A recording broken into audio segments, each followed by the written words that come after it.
মুহূর্তে পশ্চিমবঙ্গের রাজনীতিতে প্রশ্ন, বাম কংগ্রেস আইএসএফ এর জোট কি আদৌ হবে? হুমায়ুন কবিররা কি সেই জোটে থাকবে? এই নিয়ে কিন্তু নানা প্রশ্ন রয়েছে, নানা জল্পনা রয়েছে। তবে একেবারেই সব শেষ এই মুহূর্তে যে খবর আমরা দেখতে পাচ্ছি যে কংগ্রেস কোনো রকম জোটে থাকবে না। কংগ্রেস ঘোষণা করেছে যে তারা কোনো রকম ভাবে জোটে তারা থাকছে না, তারা এককভাবে 294টি আসনে লড়বে। হ্যাঁ, তারা না তৃণমূলের সঙ্গে জোট করছে, না বাম আইএসএফ এর সঙ্গে জোট করছে, না হুমায়ুন কবিরের সঙ্গে জোট করছে, তারা কারোর সঙ্গে জোট করবে না। তারা এককভাবে 294টি আসনে লড়বেন বলে সিদ্ধান্ত নিয়েছেন এআইসিসির বৈঠকে। এআইসিসির বৈঠকে ঠিক কি সিদ্ধান্ত হয়েছে, কি আলোচনা হয়েছে, কংগ্রেসের যিনি স্টেটের পর্যবেক্ষক গোলাম আহমেদ মীর তিনি কি বলেছেন, তার কি বক্তব্য শোনাবো আপনাদের। आप सब जानते हैं कि West Bengal Pradesh Congress committee और हमारे national high command Congress president Kharge ji, leader of opposition Rahul ji और general secretary organisation KC Venugopal ji के साथ में पिछले हफ्ते से 2 बार मीटिंग लगी थी, बट किसी वजह से वो पार्लियामेंट की बिजी शेड्यूल की वजह से नहीं हो पाई थी। बट आज 1-2 घंटे उसमें वेस्ट बंगाल सीनियर लीडर्स के साथ में इंटरेक्शन हुआ, जिसमें हमारे फॉर्मर एलओपी और सीडब्ल्यूसी के member, farmer PCC president Adhir Ranjan Chaudhary जी, हमारे सिटिंग पीसीसी प्रेसिडेंट शुभंकर सरकार जी और हमारे सिटिंग मेंबर पार्लियामेंट किसान खान चौधरी जी और बाकी सारे आप जानते हैं ये सारे लोग उसमें मौजूद थे। और विषय था कि वेस्ट बंगाल में आने वाले चुनाव में पार्टी लीडर्स का क्या व्यू है, कैसे आगे जाना चाहिए, कैसे हम इस चुनाव को देख लें। तो सारे लीडरों ने अपनी राय दी और लीडरशिप को ये बताया, क्योंकि अभी तक काफ़ी सारे बातें आ रही थी मीडिया के ज़रिए और दूसरे तरीके से ज़रिए कि कई कह रहे थे कि टीएमसी के साथ जोट होगा या टीएमसी करेगा या नहीं करेगा, कांग्रेस करेगा नहीं करेगा, लेफ्ट के साथ में और भी स्मॉलर पार्टीज़ वहाँ जो डेवलप हो रही है। तो लीडरशिप ने कंप्लीट जो मौजूद थे लीडर इनकी बात सुनी और जूम पर भी कई लीडरों को लिया गया और अल्टीमेटली टोटल लीडरशिप का कलेक्टिव व्यू ये था कि इस बार बंगाल में वर्कर्स, जनरल आवाम भी और हमारा काडर भी चाहता है कि हम इस बार वेस्ट बंगाल में अकेले 294 सीटों पर चुनाव लड़ेंगे, क्योंकि ये इतिहाद जोट करने से कभी लेफ्ट कभी दूसरी पार्टी, उसकी वजह से कहीं न कहीं नीचे हमारा जो काडर है, जो फ्लैग बियरर है, वो कहीं न कहीं डाउन हुआ है। तो इस बार सारे लीडरों का ये था, लीडरशिप को बताया और लीडरशिप ने अपना एक फाइनल व्यू यही दिया कि स्टेट लीडरशिप का जो सोच है, स्टेट लीडरशिप का जो अपना जो राय है, तो हम भी स्टेट लीडरशिप के इस व्यू को इनके ऊपर ही छोड़ देते हैं। जो स्टेट लीडर वहाँ मुनासिब समझेगा उस तरह से अपना आने वाले चुनाव की तैयारी कर सकते। আপনারা শুনলেন যে কংগ্রেসের পর্যবেক্ষক তিনি ঘোষণাই করে দিয়েছেন, তিনি জানিয়ে দিয়েছেন পশ্চিমবঙ্গের 294টি আসনেই কংগ্রেস এককভাবে লড়াই করবে বলে তারা সিদ্ধান্ত নিয়েছেন। অর্থাৎ বাম আইএসএফ কংগ্রেস জোট হচ্ছে না, বরং এবারে পড়ে রইল বাম আইএসএফ এবং হুমায়ুন কবির। সেই জায়গায় দাঁড়িয়ে আজকে এই মুহূর্তে আমরা যে ছবি দেখতে পাচ্ছি, আজকে সাংবাদিক সম্মেলন করেছিলেন মোহাম্মদ সেলিম। সেই সাংবাদিক সম্মেলনে এই জোট প্রসঙ্গে যখন আওয়াজ আসে, কথা আসে, তখন মোহাম্মদ সেলিমকে প্রশ্ন করা হয়েছিল। তখন মোহাম্মদ সেলিম তিনি স্পষ্টত জানিয়ে দিয়েছেন যে তারা সবাইকে, তৃণমূল বিজেপি বিরোধী জোট সবাইকে একসঙ্গে লড়াই করতে চেয়েছিলেন এবং কংগ্রেসের বিধান ভবনে তারা সেই প্রস্তাবটা পাঠিয়েছিলেন, কিন্তু বিধান ভবন বললেন যে আমরা সিদ্ধান্ত নেব না, নিচু তলার কর্মীরা সিদ্ধান্ত নেবে। মোহাম্মদ সেলিম একেবারে প্রসঙ্গটা এড়িয়ে তিনি বললেন যে নিচু তলার কর্মীদের সঙ্গে কথাবার্তা কংগ্রেস বলছে, কিন্তু কংগ্রেস হাইকমান্ড কিন্তু রীতিমতো তারা জোট করবে না, একক লড়াইয়ে এককভাবে তারা লড়াই করবে বলে ঘোষণা দিয়েছেন। কিন্তু আজকে প্রেস কনফারেন্সে মোহাম্মদ সেলিম জোট নিয়ে কি বলেছেন, তার কি বক্তব্য শোনাবো আপনাদের। কংগ্রেস অন্য আমরা বলেছি বিজেপি তৃণমূল বিরোধী সমস্ত শক্তি সঙ্গে করতে হবে, বাংলাকে বাঁচাতে হবে।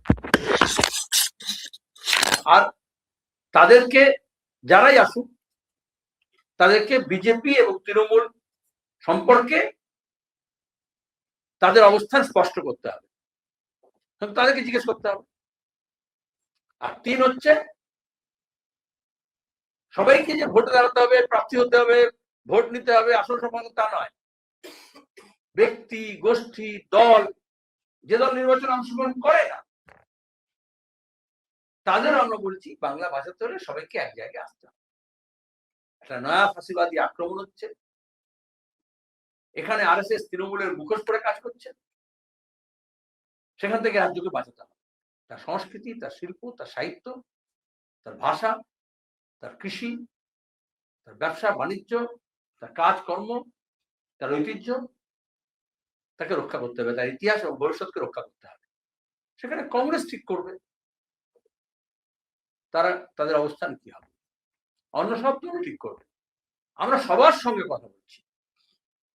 আমাদের যখন বলেছে যে প্রদেশ কংগ্রেস নয়, নিচের তলার কংগ্রেস কর্মীরা ঠিক করবে, আমরা বলেছি নিচের তলার কংগ্রেস কর্মীদের সঙ্গে কথা বলবো, কোনো অহমিকা নেই। ব্লক পর্যায়ে, বুথ পর্যায়ে, জেলা পর্যায়ে যারা আছেন, আমরা বলেছি ব্যক্তি, গোষ্ঠী, দল সবার সঙ্গে কথা বলবো। আপনারা শুনলেন মোহাম্মদ সেলিমের বক্তব্য, মোহাম্মদ সেলিমের বক্তব্য শুনলেন। এদিকে নওশাদ সিদ্দিকীকে এই বিষয় নিয়ে প্রশ্ন করা হয়েছিল, জোট নিয়ে কি প্রস্তাব, কি তাদের ভাবনা, কংগ্রেস ছাড়াই কি জোট হচ্ছে কি, এই নিয়ে নওশাদ সিদ্দিকী আজকে বিধানসভার গেটের সামনে সাংবাদিক সম্মেলনে যে কথা বলেছেন, সেই নওশাদ সিদ্দিকীর বক্তব্যটা আপনাদের সরাসরি শোনাবো। নওশাদ সিদ্দিকী জোট নিয়ে কি বলছেন। আমাদের যে জায়গায় সংগঠন আছে সেই সংগঠনকে সামনে রেখে আমরা প্রথমে একটা সিটের লিস্ট পাঠিয়েছিলাম, তার পরবর্তীতে আমরা সিটের লিস্ট অনেক কমিয়েছি। এবার জাতীয় কংগ্রেস এই জোটে থাকবে না বলে আমি আপনার মুখ থেকে শুনতে পাচ্ছি। আমি এখন আশা করব যে জাতীয় কংগ্রেসও এই জোটে থাকুক। তৃণমূল এবং বিজেপির বিরুদ্ধে যে আমরা বৃহত্তর জোট তৈরি করছি সেই জোটে আসুক। যদি না আসে বাংলার মানুষ তাদেরকে কেমন ভাবে গ্রহণ করবে সে বাংলার মানুষের উপর নির্ভর করছে। দেখুন, ওই বিতর্কে আমি এখনই যাব না। কি কি কারণ তারা নিশ্চিতভাবে আগামী দিনে বলবে, সে কারণটাকে সামনে রেখে চর্চা হবে।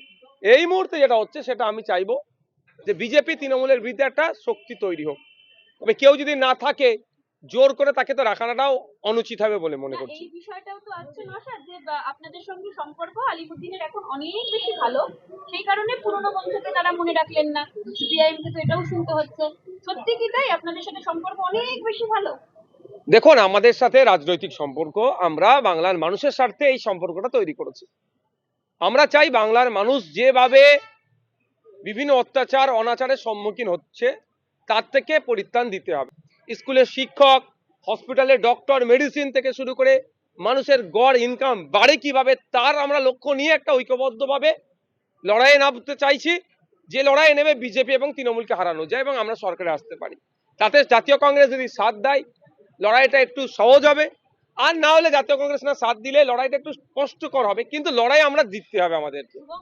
আপনারা শুনলেন নওশাদ সিদ্দিকীর জোট নিয়ে কথা বলার কথা শুনলেন আপনারা, এবং আমরা দেখেছি যে এই মুহূর্তে যে ছবিটা পরিষ্কার হয়েছে, কংগ্রেস যে কোনোভাবেই কোনো জোটে থাকছে না। না আইএসএফ কংগ্রেস এবং সিপিএম এর সঙ্গে যে জোট সেই জোটে থাকছে না, না হুমায়ুন কবির মিমের সঙ্গে কোনো জোটে থাকছে না, তৃণমূল কংগ্রেসের সঙ্গে কোনো জোটে থাকছে না। অর্থাৎ এককভাবে লড়াইয়ের সিদ্ধান্ত নিয়েছে কংগ্রেস। অর্থাৎ কংগ্রেস ছাড়াই তাহলে কি বাকি দলগুলির জোট হবে, এই নিয়ে নানা প্রশ্ন। ইতিমধ্যেই যে অবস্থা আমরা দেখেছি যে হুমায়ুন কবির এবং মোহাম্মদ সেলিমের সঙ্গে যে বৈঠক হয়েছিল, সেই বৈঠক নিয়ে নানা বিতর্ক তৈরি হয়েছিল, এবং সেই বৈঠকের পর এখনো পর্যন্ত যা খবর, আলিমুদ্দিন স্ট্রিট গতকাল একেবারে রুদ্ধদ্বার বৈঠক হয়, সেখানে নেতৃত্বরা বৈঠক করে তারা সিদ্ধান্ত নিয়েছে কোনো মতেই সেলিম হুমায়ুন কবিরের সঙ্গে বসলেও হুমায়ুন কবিরের সঙ্গে কোনো মতেই আলিমুদ্দিন স্ট্রিট অর্থাৎ বামফ্রন্টের কোনো জোট হচ্ছে না। বামফ্রন্টের শরিক দল এবং সিপিআইএম এর নেতৃত্বরাও তারাও চাইছেন না। অর্থাৎ সেই জায়গায় দাঁড়িয়ে হুমায়ুন কবিরের সঙ্গে বামেদের কোনো জোট হবার সম্ভাবনা নেই আপাতত, এই কথা পরিষ্কার হচ্ছে। অর্থাৎ কংগ্রেসও থাকছে না, হুমায়ুন কবিরও থাকছে না। তাহলে আইএসএফ এর সঙ্গে জোট কি হবে, এই নিয়ে যে আমরা আপডেট পেয়েছি সেখানে যেটা জানতে পারছি, আইএসএফ এর সঙ্গে বামফ্রন্টের জোট নিয়ে চূড়ান্ত সিদ্ধান্ত হয়েছে, এবং সেই চূড়ান্ত সিদ্ধান্ত জোট হয়েছে। এবার আসন নিয়ে সমঝোতা চলছে। সেখানে আইএসএফ এর পক্ষ থেকে প্রায় 55তে আসন দাবি করা হয়েছিল যে বামেদের সঙ্গে যে জোট, সেই জোট থেকে আইএসএফ বিধায়ক নওশাদ সিদ্দিকী, আইএসএফ এর চেয়ারম্যান নওশাদ সিদ্দিকী, তিনি আইএসএফ থেকে 55টি আসনে লড়াই করার জন্য তাদের কাছে তাদের আসন সংখ্যা জানিয়েছেন। এবং সেখানে আমরা যেটা জানতে পারছি 45টির মতো আসন এই বামেরা ছাড়তে রাজি হয়েছে বলে আমরা জানতে পারছি। অর্থাৎ এই মুহূর্তে 55 এবং 45 এই দুটির দোরগোড়ায় বসে রয়েছে, কিন্তু একেবারে পরিষ্কার হয়ে গেছে বামেদের সঙ্গে আইএসএফ এর জোট ফাইনাল, কিন্তু হুমায়ুন কবির এবং কংগ্রেস এই জোটে থাকছে না। তবে আরো অন্যান্য ছোট ছোট রাজনৈতিক দলগুলি এই জোটের সঙ্গে থাকতে পারে বলে মনে করছে অনেকেই। তবে এখনো পর্যন্ত যে ছবি আমরা জানতে পারছি, যে তথ্য আমরা জানতে পারছি, যে বাম কংগ্রেস আইএসএফ এর জোট হচ্ছে না, হুমায়ুনের সঙ্গে জোট হচ্ছে না, কিন্তু বামফ্রন্ট এবং আইএসএফ এর জোট চূড়ান্ত হয়ে গেছে এবং আসন রফা চলছে এবং আগামী কয়েকদিনের মধ্যেই চূড়ান্ত সিদ্ধান্ত প্রকাশ্যে আসবে এবং সেখান থেকেই আমরা জানতে পারবো যে কটা আসনে আইএসএফ লড়াই করছে বা সিপিএম কটা আসনে লড়াই করছে, সিপিএম এর অন্যান্য শরিক দল, বামফ্রন্টের অন্যান্য শরিক দল কটা আসনে লড়াই করছে, তার বিস্তারিত আপডেট অবশ্যই দেবো। আপাতত এখানে শেষ করছি, দেখা হচ্ছে পরবর্তী পর্বে। ততক্ষণ ভালো থাকুন, সুস্থ থাকুন, ধন্যবাদ।